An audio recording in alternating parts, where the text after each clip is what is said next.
Good morning. Welcome to the January 31st, 2025 meeting of the Montgomery County House Delegation. On our agenda today, we have a briefing from WorkSource Montgomery. We have bills that have been reported out by 3 of our local committees, and we do have a statewide bill on our agenda as well. So we're going to get started with our briefing from WorkSource Montgomery. Mr. Featherstone, we'll turn it over to you.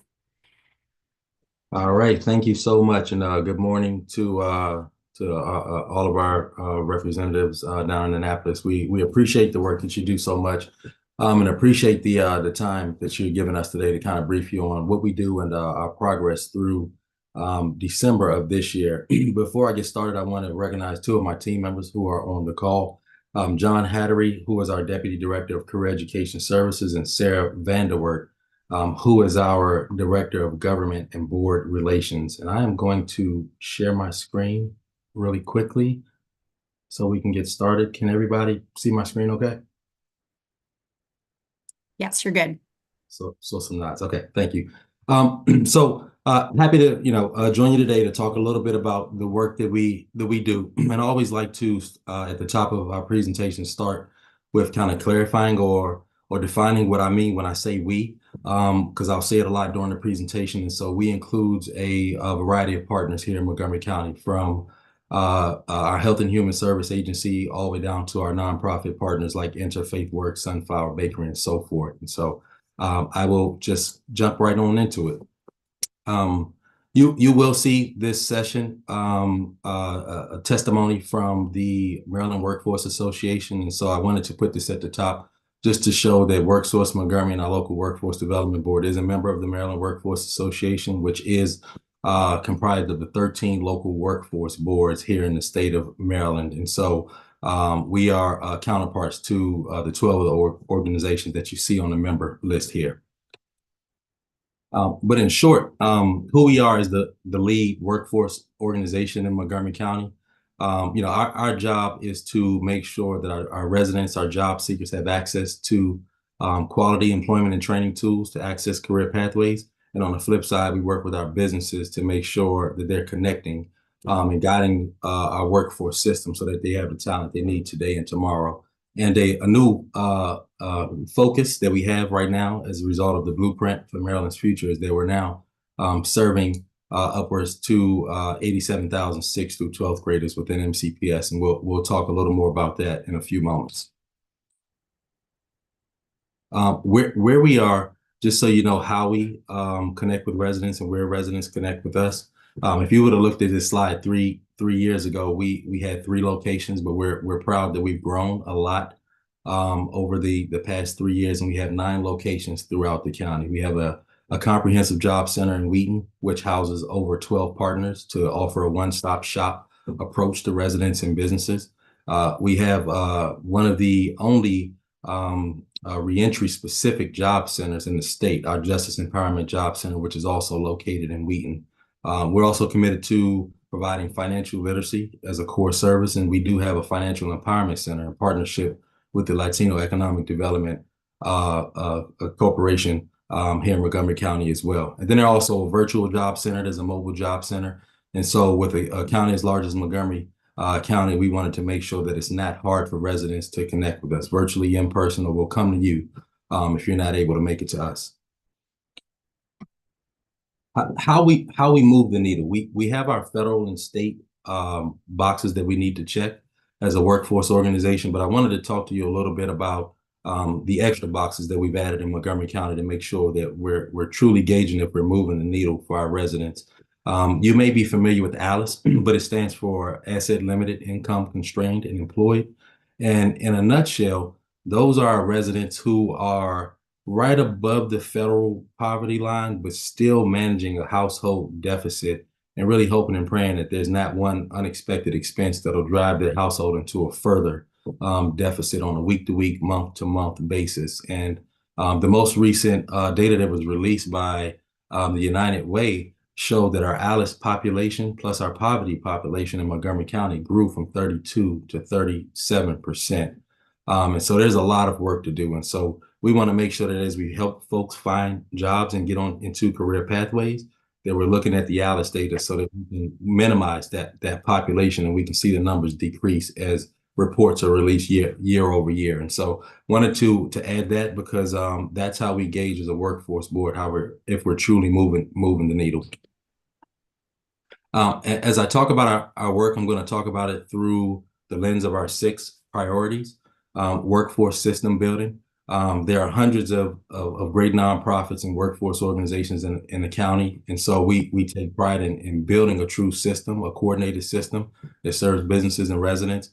Community engagement, how are we sending information out and bringing information back in from the community? Business engagement, what are we doing to understand the needs of our local business community? And then with talent pipelines, what are we doing about the information that we're getting and how are we training residents to get into those jobs? Career education is what we're doing and preparing our future workforce, the 87,000 6th through 12th graders at MCPS. And then last but not least, data always tells the story of impact. And so how are we measuring equity and measuring impact in the work that we do? Our first priority, system building. We have a formula for building our workforce system in Montgomery County. So we have our community workforce network, which is a network of over 140 community organizations that are committed to working together, sharing resources, sharing information, sharing data, and integrating our models and case management services to offer a better product or service to our residents. And so we asset mapped our community. And if you go to our website, I think one of our staff are going to put the link in the chat. You'll see the full network of community providers that are working together. But as we mapped our community, we saw that there were a lot of gaps. There was nothing comprehensive for justice impacted residents. There was not enough for older workers. There's not enough for individuals with differing abilities. And so we used this information and did a gap analysis, and we started to fill gaps.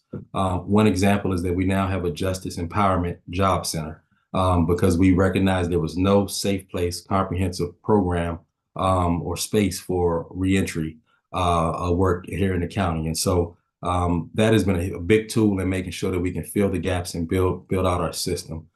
Connective technology. Of the 140 organizations, 50 plus are using our community workforce network portal. So we're sharing referrals, we're sharing notes, and essentially the ultimate goal is to make sure that we can have a unified approach when we're working with our mutual customer, which is a Montgomery County resident. And then lastly, universal reporting. We want to be able to demonstrate to you the effect or efficacy of our workforce system, and we need to do that through data. And so one day I hope to stand, or I plan to stand before you and provide data on all 140 organizations that get funding from many different places and sources to show the true impact of our workforce system here in Montgomery County. And so that's our first priority, system building. Community engagement. I'm proud to say we have several advisory committees that help advise the work that we do as your workforce organization. We have a reentry, community impact, youth, and industry advisory committees. They review the data. They look at new programs and services that are getting ready to be deployed. They tell us what the needs of the community are. So we're not developing programs and services in a vacuum. And a lot of it is related to how we're creating accessibility within the county. One thing that we speak about a lot in our community impact advisory committee is our language diversity in the county. And so as a result of those conversations, we've equipped every one of our staff members, a very diverse staff, but we can't match the language diversity with the staff, diversity within our staff. So we had to deploy technology. So every staff member has a translation device so that we can minimize the language barriers as we're in the community working with residents. And so that's been a huge tool for us. Mobile services. We have a mobile job center that's out and about, going to residents and going to certain communities in need of our services day in and day out. So community engagement is big for us. We want to know what the needs of our community are so we can develop programs that meet those needs. A little bit about business engagement. We offer, services from helping businesses, find trained and reliable candidates to putting on job fairs. I want to thank the delegation from District 14 and 20. We did 2 job fairs, very successful job fairs with you both your districts over the last few months, and we appreciate your partnership and are looking to partner with other districts in the future as well. We offer a set of core and specialized services, everything from finding a candidate to refer to you to providing a subsidy grant to help you onboard or train an employee that's coming onto your roles. And I can't stand before you as a workforce director and not talk about placements.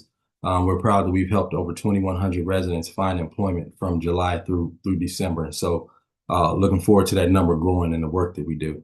And as I mentioned, a lot of the work is also strategic.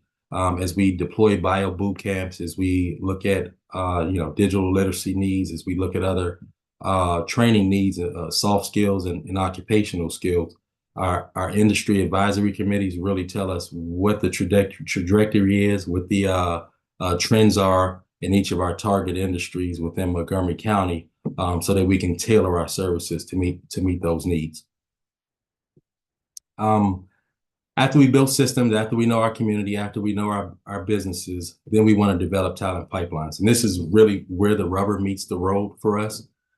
This is how are we making sure that all Montgomery County residents have access to tools that lead to economic mobility. That's our core goal at WorkSource Montgomery. And so we have a variety of things that are going on. Our sector connector programs. We focus heavily on hospitality, construction, life sciences, IT, transportation, and professional services. And in a nutshell, these are the programs where residents can come to us, get trained, get certified, and we can place you in employment within these industries. And so we have training initiatives and employment initiatives within all of these sectors that are identified in our local plan as a priority for our board. Every resident doesn't need case management. Every resident doesn't want to come through our brick and mortar or virtual doors for intensive services. And so for the worker who may be on the other end of that spectrum or doesn't need intensive services, they may want to upskill to as a small business owner who dovetails as the HR manager, as the finance manager, as the marketing manager. They can get on our Skill Up Montgomery platform and build their skills in those areas. And so our Skill Up platform is a virtual training center that is available to every Montgomery County resident. It has unlimited capacity as far as how many folks it can onboard and can train in the system. And so this has been a huge tool for residents who are, gainfully employed or in mid-level management and want to upskill so that they can make themselves more competitive. And it's been a huge tool because our nonprofit workforce partners also use it as part of their workforce training programs. And so to date this year, we have 767 active customers and over 2,000 courses that have been completed in the system. And lastly, our community workforce network, as I mentioned, we fund a lot of cohorts through community partners. And right now we have a network of over 30 partners who are offering cohorts funded by WorkSource Montgomery. I'm really proud that this network has served over 6,000 residents, has placed over 124 apprentices in registered apprenticeships, and has worked with residents so that they can attain credentials, over 1,600 credentials thus far. And so this is our talent pipeline initiative. This is where we ensure that, as I mentioned, residents can move along the economic mobility pathway through quality training and employment opportunities. Youth career education. The blueprint for Maryland's future requires that every 6th through 12th grader, as you all know, receive career coaching services. So I don't have time to go through the entire kind of scope of the program, but we're really proud of the work that we've done with our Blueprint program in partnership with Montgomery County Public Schools, universities of Shady Grove, and Montgomery College. And I'll give you a couple points. Number one, career coaching for 87,000 individuals cannot be individualized. It can't be a point in time thing where I meet with the delegation for 15 minutes or meet with a student for 15 minutes, and we call that career coaching. And so what our goal is to have a career curious environment every middle and high school within Montgomery County where career conversations are happening continuously. We have over 500 teachers that have embedded career management within their core instruction. And so teachers are talking about their RIASEC things, if they're realistic, investigative, artistic, social,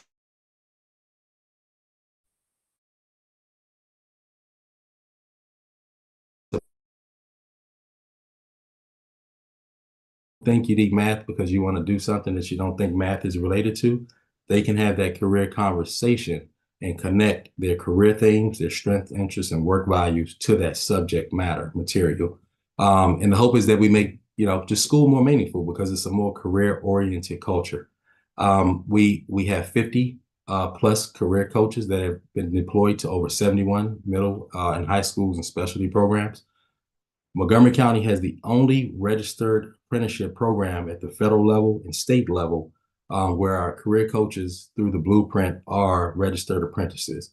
And so our coaches train with Montgomery College, Montgomery County Public Schools to get the theoretical information, and then they deploy it in a practical manner when they're working with the students in schools. And so we're really unique in the fact that we've registered our career coach program so that our career coaches are certified career practitioners.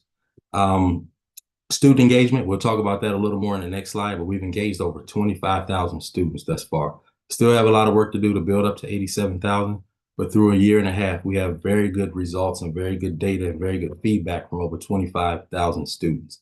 And then last but not least, ideally, what we want to get to is a universal career language within the county. And so we have career language, the RIASEC codes or RIASEC themes that are being implemented within the schools. We have nonprofit partners who are implementing RIASEC within their community programs. And so the goal is when students talk to each other, when students talk to teachers, when students talk to administrators, when students talk to parents, if their parents are interfacing with community providers, that there's a common career language when it comes to career themes and career opportunities that are available. And so that's what we're working towards. And lastly, we can't do career coaching unless we do industry engagement. And so we have an industry engagement team so that once young folks understand and identify what their career themes are, understand their strengths, interests, and work values, we can take this theoretical information and put you in front of a real professional within the industry or within a job that you're looking to maybe get into. And that makes the career path a little more real when you can talk to a real individual through our industry engagement team. And so those are just some snapshots about our Blueprint Career Coaching Program. Did want to talk to you about some data. And so I mentioned students are able to self-identify their career themes: realistic, investigative, artistic, social, enterprising, and conventional. And so just as diverse as our county is, the career themes for our students are just as diverse. And so with the 25,000 students that we've worked with and have a really great satisfaction rate, self-report about those students, you'll see a diverse set of career themes. And this is powerful economic development information, we believe, because this is our future workforce. And so when we talk about what our workforce looks like in 5-10 years, our workforce is very diverse, whether you're talking about the trades or whether we're talking about our life science industries. And we know the themes. We know which themes align with which industries. And so we're able to take this information and we're able to make these connections with industry. And so we think this is real powerful data that shows what the interest of our students are. And we're looking forward to this data kind of growing and evolving. And we're happy to report out to you regularly on this. And so last but not least, and I think this is the last slide, measurable impact. After we built systems, we know our community, we know our businesses, we built talent pipelines, we're working with our young folks. What does the data say? And so you'll see a breakdown of our federal performance. We're proud to say that Montgomery County has very good federal performance. We exceeded or met 17 measures. We did fail one. We know why we failed, and we've made the necessary changes so that we'll pass that measure moving forward. We serve the most WIOA federal participants in Montgomery County and have the second highest total participants for our American Job Center in the state. And the barrier codes are really important because this means that we're out in the community and we're finding folks who need our help, and we are helping to meet them where they're at. And then last but not least, you'll see a breakdown of our placements, the 2,000 plus placements for folks who have come to us and said, I need a job, I need help finding a job, and they've walked out with employment and where that employment is. And so that's a little bit about our measurable impact, is to make sure that we can aggregate and then disaggregate data to make sure that we have a level of equity and impact in the services that we offer. And so with that, I will pause. I wanted to give an update but really speak less and give time to answer any questions that you may have. But thank you for your time and happy to answer any questions. Thank you very much. I see we have a question from Delegate Kaufman. Madam Chair, can you hear me? Yes. And you can see me? Okay, good. First of all, I was unemployed once, and WorkSource Montgomery was very helpful to me in my journey. So I have a soft spot for WorkSource Montgomery. I have two quick questions, if I may. I'm very interested in Sunflower Bakery as a charity, and so I was just wondering if you could touch on your partnership with Sunflower Bakery that supports people with disabilities, and also Delegate Shetty, Delegate Solomon, and I are deeply honored that that WorkSource Montgomery is located in District 18 in Wheaton. And it seems like some of your other buildings are in Wheaton. But if you live in Boards or Clarksburg, getting to Wheaton can be a trek. So I was just wondering how you do outreach and meet up-county people when your building is in the down-county Wheaton area. Thank you. Yeah, so thank you for those questions. And so Sunflower Bakery and Jody Tick they're one of our closest partners. They were an early member in our community workforce network, and so we've done a lot of work together. We serve on their employer committee.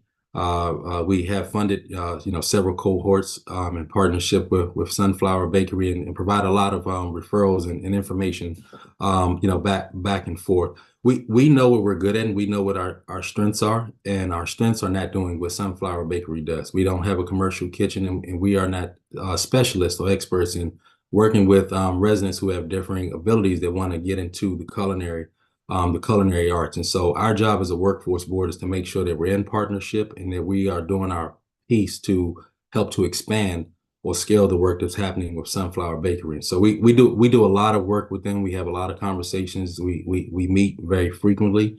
And our goal in moving forward is just to make sure that we can expand. Because there's a wait list there. There's a wait list at WorkSource Montgomery and with a lot of our community partners for residents who need services. Great question about how we reach residents in the Up County. Our board had deep conversations about this in 2021, which led to us purchasing a mobile job center. And so we do have a job center at the Up County Regional Service Center. But we said that we need to do more, and we need to do more when it comes to partnerships, because that's how a lot of residents figure out about our services. But we need to make sure that we go directly to communities, up county, down county, mid county, and all throughout Montgomery County to make sure that we can reach them. And so that's been our biggest tool in making sure we can reach everybody, is to make sure that we have the ability to come to them through our community impact team and our mobile job center.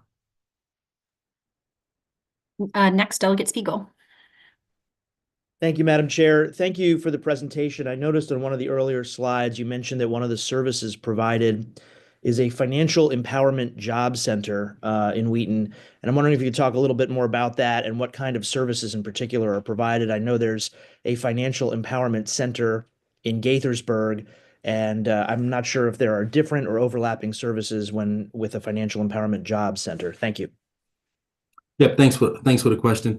So it's very similar to the FEC in Gaithersburg. We didn't want to just check boxes. Montgomery County is an expensive county to live in and to purchase a home.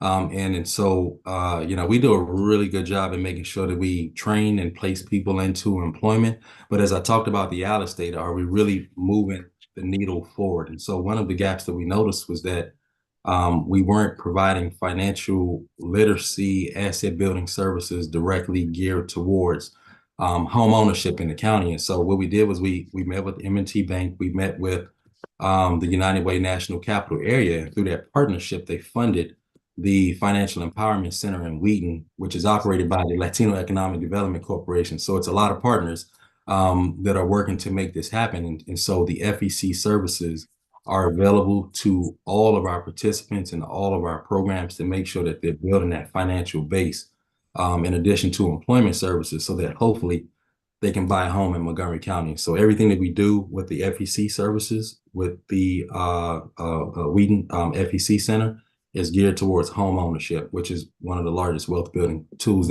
that's available. And so we try to make sure that every individual that goes through our programs can enroll in the FEC services. So I hope that answered your question. And for our last question, Delegate Miracle North.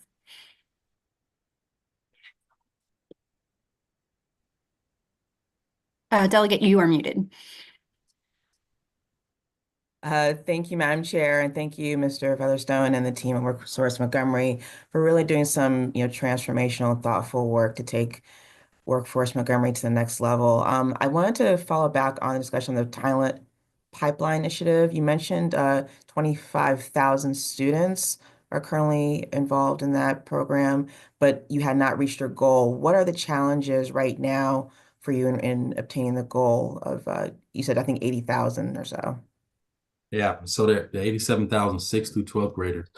Yeah, I don't, we have a really great partnership with MCPS. We have really great buy-in from the principals, which is a big factor in this program.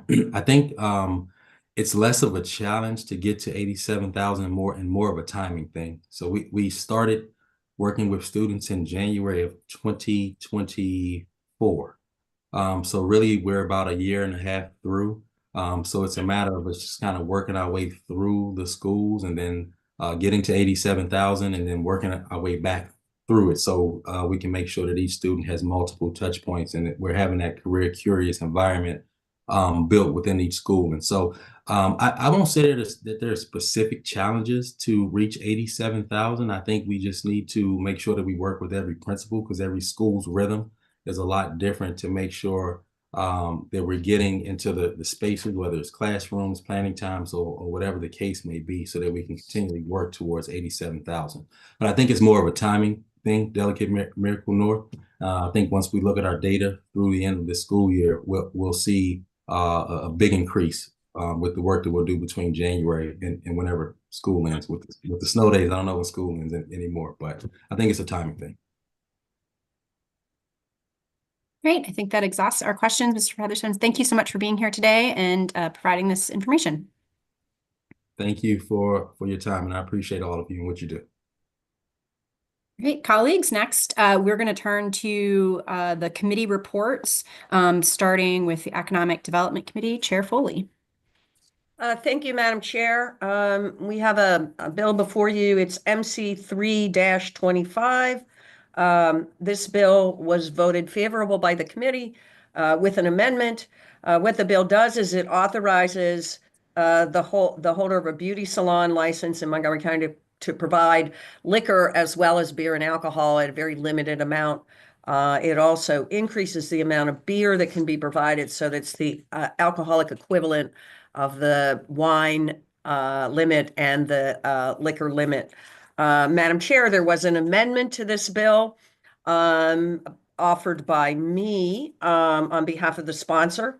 And the amendment simply adds barbershop to the licenses that are allowed to serve this liquor. So, Madam Chair, I would like to move the amendment.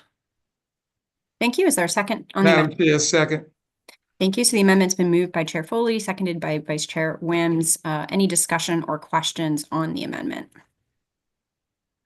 Okay, all those in favor of the amendment, please say aye or raise your hands. And actually, sorry, colleagues, there are a few who are not on camera. Let's give everybody a chance to get on camera. And while they do that, I will note that Delegates Chi and Fraser Hidalgo are excused, but all those in favor?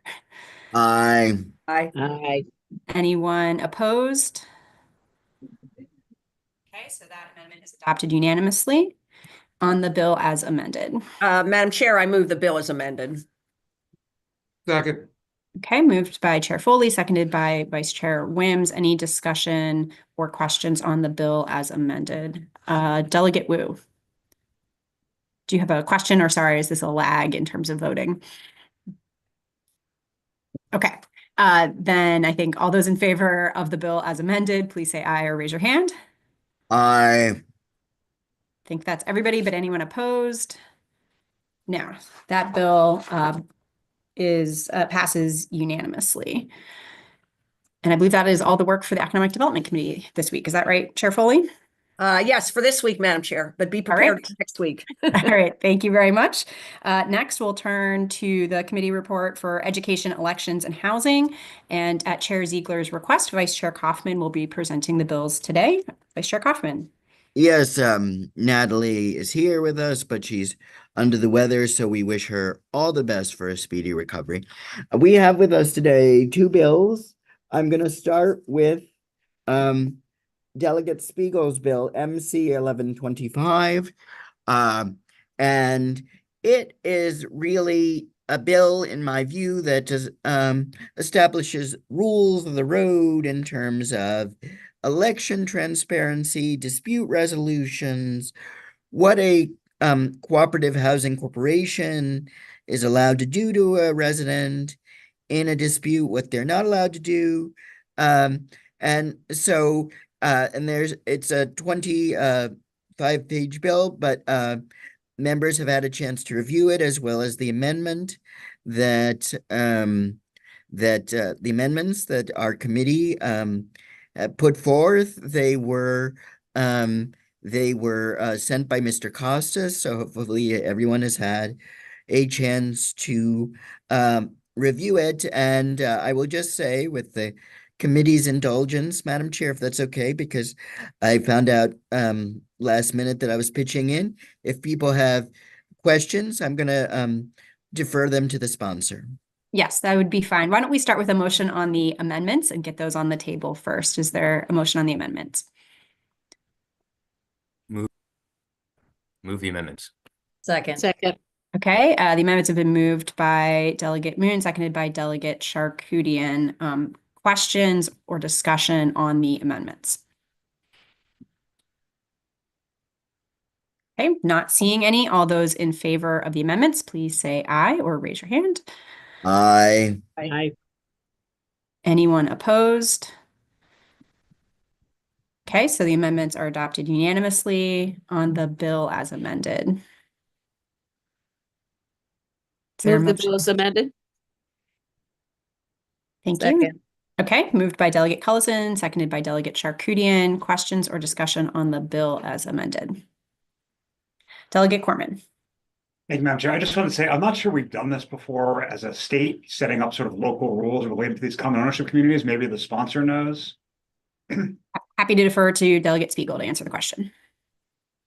Yes, thank you, Madam Chair, and thank you for the question, Delegate. There are general catch-all provisions in state code regarding certain disclosures and other things that common ownership communities, namely homeowners associations and condo associations, are required to do. They're fairly minimal. So I would say this is maybe the first time we've gone a little bit beyond that minimal set of requirements to have a little bit of more robust protection for the unit owners. And given that we have such a large population of common ownership communities in Montgomery County, we thought it made sense to do this as a local bill and see where it goes. And if there is appetite for it at some point down the road, if we're able to pass this bill, maybe to explore whether we should have more statewide protections similar to the ones in this bill. Okay, Madam Chair.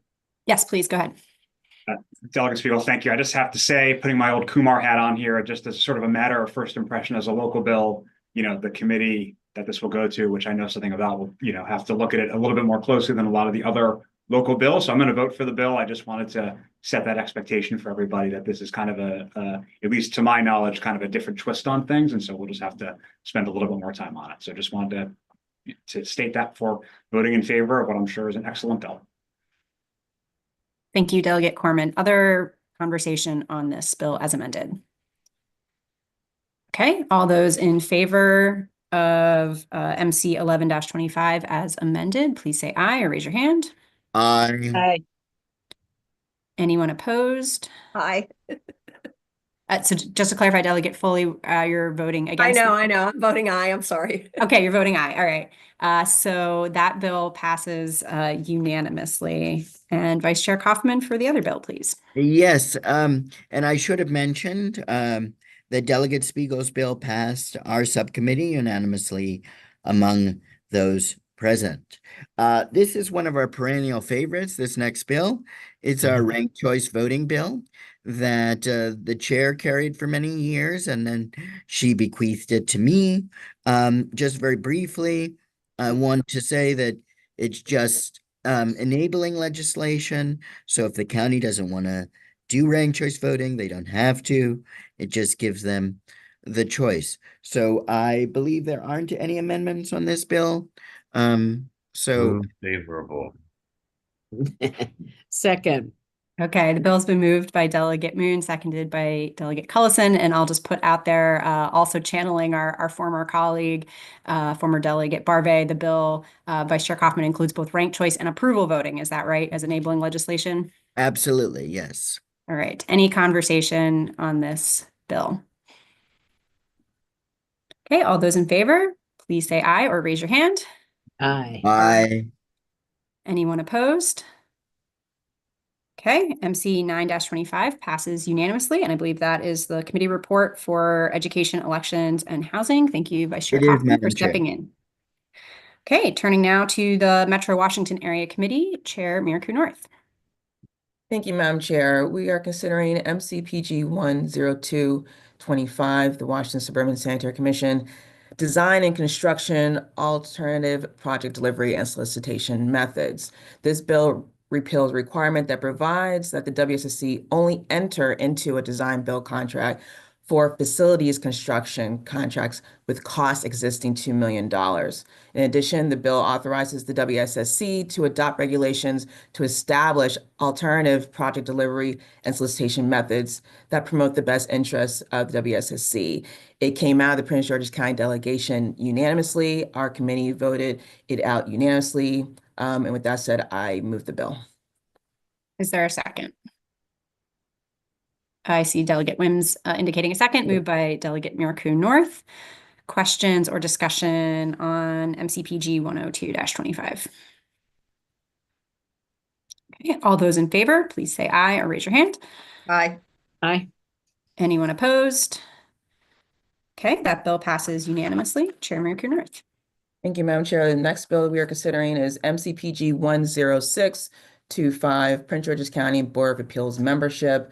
Essentially, this bill, which only affects Prince George's County, provides that the county council of Prince George's County must appoint at least 3 members rather than 3 total, which is the current law, for Prince George's County Board of Zoning Appeals. Additionally, a simple majority of the board must concur in any resolution by the board. It was voted out of Prince George's County delegation unanimously. We met on Monday and voted it out unanimously with those present, and I move the bill. Is there a second? Yeah. So the bill's been moved by Chair Miraku North, seconded by Delegate Kaufman. Any questions on this bill? I just want to say, for administrative sake, on the last bill, the first Metro Washington bill, I could not unmute fast enough, but I was in favor of the bill. Yes, we have you, Delegate Kaufman, but thank you for the clarification. All right, seeing no conversation on MCPG 106-25, all those in favor, please say aye or raise your hand. Anyone opposed? Okay, that bill also passes unanimously. Thank you to Chair Miraku North and the Metro Washington Area Committee.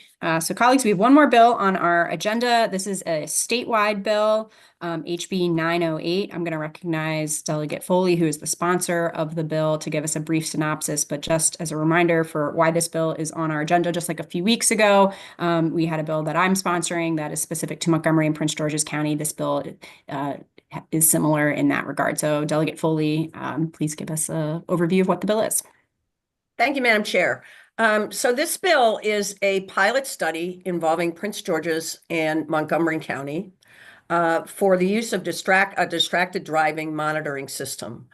This is a pilot project. It has a sunset, and it's to evaluate whether or not this technology is good for detecting and deterring distracted driving.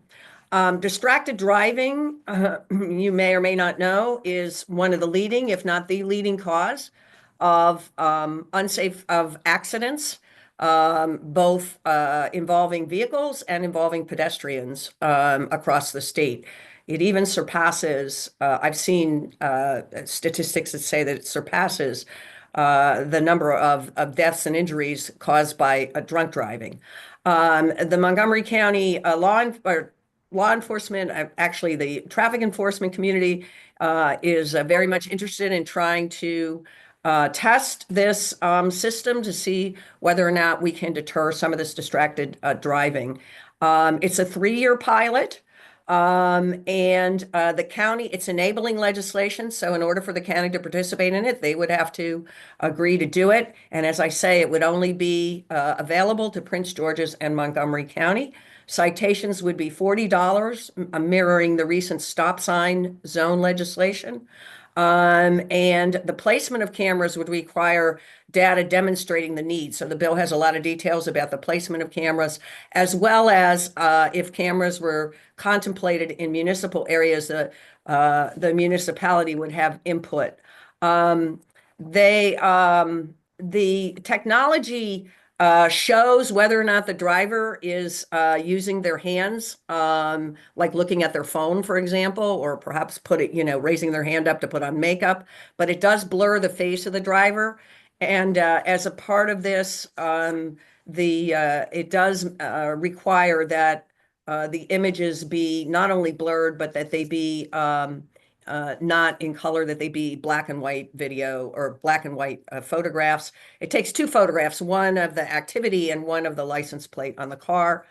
And just for your information, there are going to be some amendments that we're submitting on the bill. One would remove the reference to the State Highway Department in the bill. That may or may not stay. I'm going to have to consult with the policy committee on that one. But counties, it will require local municipalities, an amendment would require local municipalities to also have input, not just on the deployment, but also on the location of these cameras if they're in the municipality during the trial period. Also, we're going to remove the calibration language that's in the bill because that was harking back to the speed cameras. It's not really necessary here. And we're also going to add language that I understand was omitted from the noise camera bill, which some people call the exhaust camera bill, that our delegation chair sponsored last year in this similar manner as a state bill applying a pilot project to Montgomery and Prince George's County. And I understand that bill is being proposed to be amended to make the images not subject to a FOIA request under the Public Information Act. So that, in a nutshell, is the bill. Delegate Roberson from Prince George's County is co-sponsoring the bill with me. And my understanding is that Senators Jackson and Waldstreicher are cross-filing the bill in the Senate. Again, statewide bill affecting Prince George's and Montgomery in a pilot project. And so as a result of that, we need a letter from the Montgomery County delegation. I think that about does it, Madam Chair, and I'm happy to answer any questions. Thank you, Delegate Foley. Before we go to questions, I do want to consult with our committee counsel, Ms. Young, just for a question. Do you think we're best to just vote to support on the bill as it is right now, since there are amendments coming, and then to take those amendments up at a later date if the standing committee needs us to weigh in on those? It's honestly going to be how you would like to go procedurally. If you want to get a letter in front of them, we don't know it doesn't sound like we totally know what the amendments are going to be definitively in the end. So you might want to get the letter in now and figure it out from there. But it's what you all would like to do in terms of this one. So. Okay, sorry. I appreciate that. So I think colleagues today, when I take a motion here in a moment, let's just have the bill as it is before us today. And then if the standing committee needs us to weigh in on the amendments, we can do that down the road. But that way we're not holding the bill up in terms of getting a hearing date scheduled. So let me first take a motion, and then I do see there are some hands raised for discussion. Madam Chair, I move that we send a letter of support. Thank you, Delegate Foley. Is there a second? I see Delegate Spiegel raising his hand to second that motion. Yes, we'll go now to discussion. Delegate Collison. Thank you, Madam Chair. I just, I apologize if I've missed an earlier discussion on this, but how does the technology discriminate between, just talking with my hand versus using, putting my makeup on, not that I do, but, or using a cell phone? How does it define distracted driving, I guess? Well, would you like me to answer, Madam Yes, Chair? please. Okay. Thank you, Delegate, for the question. The statute defines distracted driving, and I don't know the definition off the top of my head, but there is a statute with respect to distracted driving that includes basically, taking your eyes off the road and doing something that diverts your attention. That's not exact language, but there is language in the statute about that. So how does it distinguish? That's a really good question, but let me just point out that these, like with other bills, with other technology like this, the images are reviewed by a human in traffic enforcement before a citation is issued. So it would be incumbent upon whoever's reviewing it to ascertain whether or not there was actually you were putting on your makeup or you were just waving to somebody. Yeah. The images are, the images are focused on the area around the steering wheel, so you can see whether or not the person's hands are on the steering wheel. And if you are waving to somebody, that may also, in some cases, like if you're, that may also be distracted driving. But a human does evaluate whether or not it's distracted driving. Okay. Thank And you. Delegate Collison, I'll say the definition that's in current statute now, which for anyone who wants to look it up later, is the Transportation Article 21-1124.2. Basically defines it as, oops, sorry, doing lots of scrolling here. A driver of a motor vehicle that is in motion may not use the driver's hands to use a handheld telephone other than to initiate or terminate a wireless telephone call or to turn on or turn off the handheld telephone. Oh, sorry. It's more specific than I thought. So the phone would have to be involved, I guess. I guess that's the answer. That's very helpful. Thank you. Yeah, the makeup, forget what I said about the makeup. You can put on your makeup and not get caught by this bill. Delegate Crutchfield. Thank you very much, Madam Chair. I just want to understand, what kind of technology are we talking about? Are we just talking about cameras? Are we talking a combination of AI associated with cameras? Or can you just explain that? And is it up to each municipality or county as to what they decide they want to do? To my knowledge, it does not involve AI, Delegate. This is basically the same kind of technology that we use for speed cameras, stop sign cameras, and red light cameras. This similar technology. It's a photograph, and as I said in my answer to Delegate Collison, a human being does review the photographs before a citation is issued. Let me stress that the citations, the fines for distracted driving can be quite high. Under this bill, the fine is $40. And the idea here is to try to it's more of a deterrent than it is actual punishment. I think a lot of times people don't realize that they're putting themselves and others at risk by doing this. So that, I hope, answers your question. There are two photographs. One is of the activity and the other is of the license plate. Okay. And Madam Chair, can I have a follow-up, please? Of course. And is there any determination on where the cameras will be placed? Is that up to the individual municipality, county, et cetera, or is there a certain number associated with this particular legislation? I don't think there is a number in the legislation. There are some requirements. The bill is pretty specific about where, first of all, it affects 2 counties because it's a pilot in 2 counties. The counties get the first crack at it in terms of where the county thinks they should be deployed. The municipalities then get to weigh in. This bill authorizes the counties, and then if the municipalities are involved, then the municipalities get to weigh in on where the location is. Thank you. Thank you. And before I go to the next set of questions, Delegate Foley, I just want to clarify something you just said. So does the bill require that the counties have cameras, or is it simply enabling? It's enabling. The county has to agree. Yes. Thank you. Delegate Stewart. Thank you, Madam Chair. Thank you, Delegate Foley, for bringing this. I think this is a really important bill. I think distracted driving is a really important problem for us to tackle. And I've been watching with interest as the county has debated this sort of, this distracted driving technology. And I suspect it's something that a lot of us find weird now, but will eventually, get used to as it becomes more popular.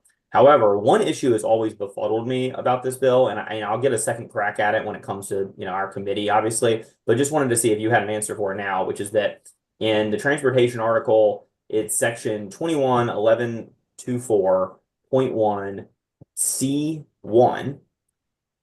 When we passed the distracted driving law a decade or so ago, exempted the use of GPS from the distracted driving law, which means that if I'm texting my wife while I drive and I'm asking her, I don't know, what's my latitude and longitude, which is what I text her all the time, then that's illegal. That's distracted driving.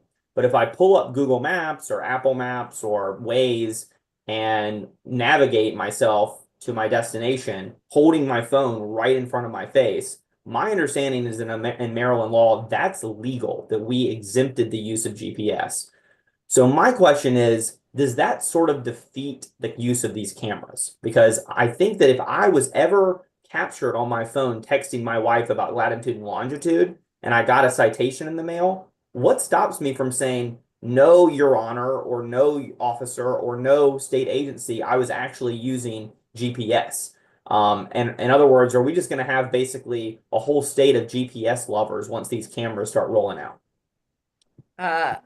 Delegate Stewart, I admit I don't really have the answer to that. I think that's a good question, and it probably does deserve some additional, digging with the, with the advocates and the and the technical people. The only response I have today is that. Again, these images are going to be evaluated by a human before a citation is issued, and there are perhaps some things that we could put into the law that maybe make that clear. I'm not sure today what those are. Yeah. And I just think the human probably reviewing it can't see my screen, and we probably wouldn't want him or her to see my screen too. So anyway, I'm not trying to trip you up. I'm going to vote green. No, you can't see the screen. I mean, I'm looking at the Yeah. images. All you see is the hands of the driver holding the phone. Yeah. Right. So I think that's a good question that should be pursued. Yes. Okay. Yeah. I mean, I'm going to vote green. I'm not trying to trip you up. No, I understand. I understand. Fine. Fair question. Time later. And I will certainly take it back to them and ask them that question in advance of the bill, if we so desire to support moving it forward, but in advance of it getting to your subcommittee. Thank you. Thank you. Delegate Solomon. Thank you, Madam Chair, and thank you, Delegate Foley, for bringing the bill back. Again, I know our delegation considered something similar. I feel like back in maybe 2021 or 22, at least started the conversation on it. I guess I'm just going to sort of outright say I appreciate the conversation, and I know we have a lot of experts on the call on the ENT committee who are going to dig into this really thoroughly. I just want to say I think I'm a little uncomfortable voting to support the bill without sort of having a full hearing and a robust conversation. And that's why I'm trusting the wise folks, including yourself from ENT, who are going to review this really fully. So I just wanted to sort of put that on the record. But I did have a question around the data privacy piece, where the pictures are going to reside, what assurances we have. Is there only how many companies are able to sort of provide this technology? Is it multiple? Is this going to go out to bid to a variety of different companies, or is there only maybe one or two that have the technology? And then are there other jurisdictions that have already done this? And are there lessons that we've been able to learn from them? Okay, on the first part, Delegate Solomon, I'm not sure that I can answer all the detail of all your questions, but there are a lot of prescriptions in the bill, just like we do with other technology like this that we've employed, about what happens to the images. My understanding is that the chair of E&T also has a bill about that more generally, that I think what happens with the images. We are definitely our goal here is to make the images private, and that they aren't available to the public. That is part of the amendments that we're going to put into the bill. Excuse me. As far as the use of this technology elsewhere, I'm not sure. To be honest with you, I'm not sure. I will say this, that as without using it to issue citations and to just test the technology to see that it actually works, traffic enforcement in Montgomery did put it out in several places around the county, and gathered some information. The statistics are quite shocking of what they caught. And they're not official, right? So they're not used to submit citations. So this is the only data that I really have. And it's somewhere between, they catch somewhere between 20 and 35% of where they deployed it and just looked to see how many they would catch. Between 20% and 35% of the drivers in those specific intersections, without going through all of them, they were able to capture what they believe to be distracted driving. And again, no citations were issued. That was just traffic enforcement trying to see the scope of the problem and trying to see if the technology worked.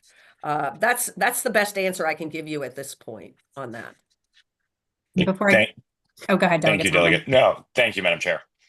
And before I recognize Delegate Corman, I do just want to remind colleagues and the viewing public, because the bill is considered a statewide bill, it did not have a hearing in our delegation. Kind of the catch-22 is that it won't have a hearing in the standing committee unless our delegation votes to support the bill. So we recognize this is just kind of the first bite of the apple. There will be a lot more vetting that happens in the standing committee. Delegate Corman. Thank you, Madam Chair. And on that note, I just want to flag that because the sponsor has amendments, and I'm confident if this bill moves forward, the committee will have amendments, this delegation will have another chance to vote on this bill. So at this point, this is almost a courtesy to the sponsor to allow her to go forward with the hearing, but it will be back before this delegation, unless we were to pass the bill clean, which spoiler alert, that won't be happening. So. Thank you, Delegate Corman. Other questions or discussion on HB 908? Okay, not seeing any other hands. We have a motion and a second on the table to send a delegation letter in support of the bill so that it can have its hearing in the standing committee in the House. All those and please come on camera if you are not. All those in favor, please say aye or raise your hand. Aye. Aye. Anyone opposed? Just clarifying, Delegate Spiegel, you were with the ayes or with the nays? With the ayes, apologies, Madam Chair. Okay, no worries. And I think Delegate Queen is raising her hand as a nay. Is that correct? Okay, so Delegate Queen is a nay. Everyone else should be recorded as an aye. So that bill will have a letter sent in support. Thank you. Thank you, colleagues. Thank you, Delegate Foley. Colleagues, just a couple announcements here at the end of our meeting. First of all, we all know that the bill introduction deadline is coming up next week. For those of you who are sponsoring local or bi-county bills, just as a reminder, even if we have not dealt with your bill yet in delegation, your bill is going to get introduced as it is as of this moment, early next week by myself. And if it's a bi-county bill, along with Chair Williams for the Prince George's County House delegation. So you don't need to worry about that. Those bills will keep moving along. Let's turn now to committee announcements. Would any of our committee chairs like to say their next meeting dates? Yes, Chair Foley. Thank you, Madam Chair. The Economic Development Committee will meet on Thursday via Zoom at 8:30 a.m. And we have several bills that I anticipate we'll be voting on. Thank you. Thank you, Chair Spiegel. Thank you, Madam Chair. The Land Use, Transportation, and Public Safety Committee will meet on Monday at 11 a.m. via Zoom. Thank you. Thank you, Chair Ziegler. Thank you, Madam Chair. The Education, Election, and Housing Subcommittee will meet on Thursday at noon via Zoom. Thank you. Vice Chair Wims, did you have? I wanted to make a closing statement after this, if I could. Okay, yes, that would be fine. And Chair Mirku North. Thank you, Madam Chair. The Metro Washington Area Committee will be meeting this upcoming Monday at 6:30 via Zoom. So that's Monday, February 3rd. Thank you very much. Okay, now we'll go to other business or other announcements recognizing Delegate Wims. Thank you. I was waiting when our speaker came on because I didn't know if we would have enough time, but I wanted to say that for the up-county delegates here, the WorkSource of Montgomery has been tremendous in serving our residents from Hoosier, Damascus, Germantown. And as you all know, I was the regional director in the office in Germantown, and that's where we have all of our HHS, the food stamps, etc. So all the people would come to that building, they would see WorkSource Montgomery. WorkSource Montgomery had probably the largest office there. So I just wanted to say that they're doing a great job serving the up-county. Thank you, Madam Chair. Thank you. Any other announcements before we adjourn? Okay, seeing none. Thank you all, colleagues.